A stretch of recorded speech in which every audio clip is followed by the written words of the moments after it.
I'm going to move on to your financial life later on in this podcast. I'll just break up a bit and ask you some important questions right now. Go on. I've been seeing your face all over TikTok recently. Yeah, many interviews. You had one come out the other day. Yeah.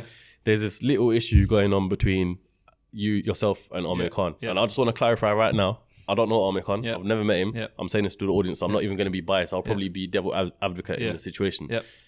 You tell me what is going on with this whole situation, because from me looking at a viewer's perspective, I know you, so I know the situation anyway briefly.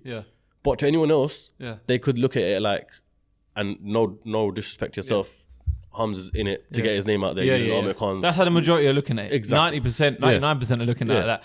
But the truth of the matter is, bro, it's not a stunt or nothing like that. It's nothing to get anyone's or my recognition up. It's obviously something was said. I reacted to it. I've said what I said, and yeah, man, that's about it, really, bro. That was it. But where did that all stem from, inspire from? That's the thing, bro. I could ask you the same question. Honestly, I could ask you the same question. I don't have a clue.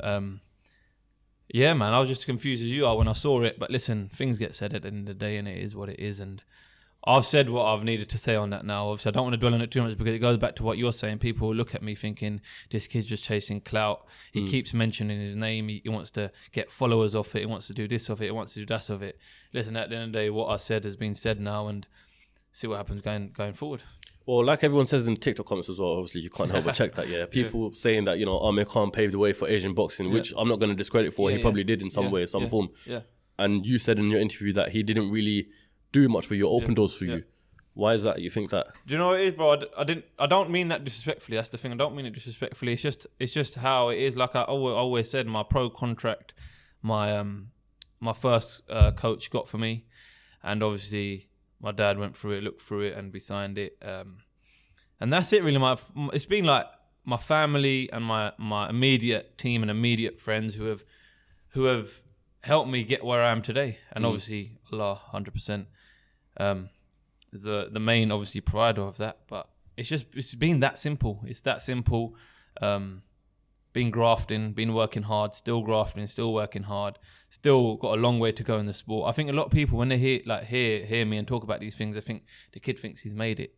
Reality thing, I don't think I've made it. I know how far I've got to go. I know how long I've got to go. I know there's loads of experiences I've got to go through, a lot of controversy I've got to go through, even though I've been through a lot already. Well, have you been through more controversy than... Yeah, like this time last year when I had the Bradley Skeet fight. Oh, okay. Yeah, I had loads of controvery with that. But it's a blessing, bro. Alhamdulillah, it's a blessing in disguise, because a year on later, I've had 3 fights from that position, from that fight. As you can see in my performances, I've come on leaps and bounds, and everything I did wrong in that fight, I've learnt from. And outside the ring, I believe hopefully a bigger, more known. Still trying to get more known, obviously. But yeah, man, it was definitely, that whole thing a year ago was a blessing in disguise for where I am today. Have you tried reaching out to Khan at all or anything? No, nothing, bro. I think I'm blocked on everything, to be fair. Is it? Yeah. But like I said, listen, it is what it is. We'll see how it resolves itself in the future. Well, you offered him out for a fight, innit? Yeah, man. Yeah. But really and truly, the reality of that happening, I don't know what it is. But yeah, like I said, let's see how it plays out. So that whole thing with Bradley Skeet, what was that all about? Was it everyone, because I think everyone at the time was saying you were cheating or something like that? Yeah, or no, what was it? When it was cheating, obviously, there was controversy of how I knocked him out. It was obviously a bit controversial for whatnot. But off the back of that, man, the after effects of it and the abuse I got off it, bro, was nuts. Like, it was crazy. I was getting called every name under the sun. You name it, I've been called it, bro. I've been called it.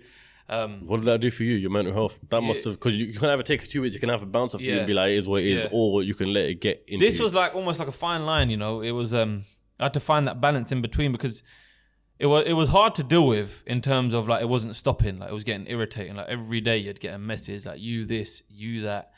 And I remember the reason why it wasn't so bad, because when my first camp, when I come back to London, and I'd done the 2 weeks before the fight, we was training over at Hoddesdon Boxing Club. I remember parking our cars there, and we was coming back after the gym. So we come back, and there was a note on my car, and it said, "Don't park here, you packy." And I was like, what was the need for that? Do you know what I mean? What was the need for that? And that how did that person know that it was a Pakistani driving the car? bro, because I'll be honest with you, because the cars that turned up there and the way obviously we was and I think the way we looked, did they see you as well? Yeah, obviously whoever it was, I don't know who it was. Obviously, jumped to the conclusion in what we was. They must have seen some, but they weren't wrong. Cars outside with Pakistani plates on it. Yeah, private plates. Yeah, basically, yeah. But yeah, no, listen, it is what it is, and so I reverted back to that. I thought, you know what, how am I gonna like deal with all this name calling, all this racial abuse, all this abuse in general, all these threats as well. I knew half of them were empty anyway. No one's gonna do nothing, but it's just the thought of it. I know of being a bit on edge. Like, it does affect you mentally a little bit, but alhamdulillah, like I said, going back to what you say, and trauma shapes a man. It took me back to that. It took me back to that how I was then and how I'm now mentally, being strong, being focused and everything. So are you a big advocate of mental health then when someone's suffering or something like that? Yeah, of course, bro. Of course. Like, anyone suffering, just hit me up. Send me a message. I'll do my best to help. We'll find a way we can help, whatever way that may be. And yeah, we'll get down to the bottom of it, whatever the problem is. And if I can help you short term, long term, or if we can if off the back of it we become mates for the rest of our lives, then happy days, bro.